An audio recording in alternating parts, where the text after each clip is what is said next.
Looking at the Kansas City Royals, and Ned Yost has decided to call it a career and retire. Two back-to-back 100-plus season losses. But when you look at the Kansas City Royals and what Ned Yost done, two back-to-back years of magical runs in 2014, and then winning the World Series in 2015. To his credit, these two last years, if you were to have like a managerial staff of La Russa, Gil Hodges, all the great managers of baseball, with that bullpen that Royals had, it's hard, even with all those guys combined being on the staff, it's hard to avoid a 100-plus loss season. You welcome Salvador Perez back next year.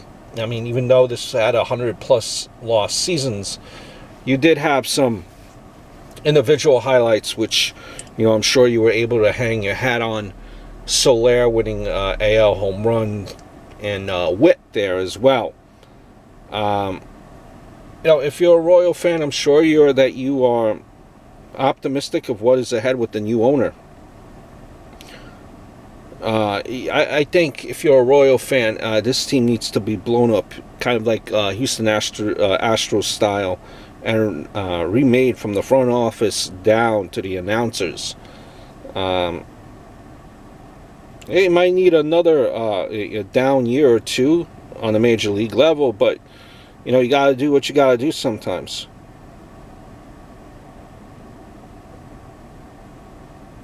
As far as the announcers, Hudler, sometimes I say that because sometimes when I listen to him, he just talks rambles on a little bit. Oh,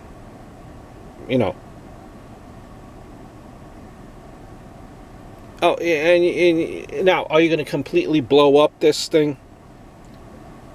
No, I mean, guys like Soler, Marifel, Perez, you like these guys. You got to work on the pitching. Got to work on the pitching. It's a marathon, not a sprint.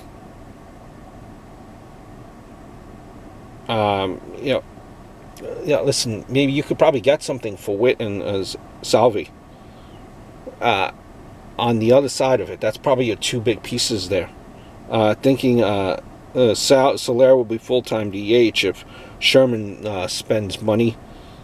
He could get a Cole Calhoun and a Corey Dickerson or Marcell Ozuna on nice contracts to wrap up the outfield. Have Phillips in center field. And if he flops again, they have a he for a Lee in the minors. You can't be living in 2015, unfortunately, Royal fans. So there are some type of moves that have to be made. The Ned Yost, is this part of a move too, just to go in retirement, maybe just to save embarrassment? And I think let me say this: had Ned Yost decided to stay with new ownership coming in, I just don't think he would have been around. I think this was the way for Ned Yost to go respectfully. So I hope all is well, and look forward to speaking to you guys very, very soon.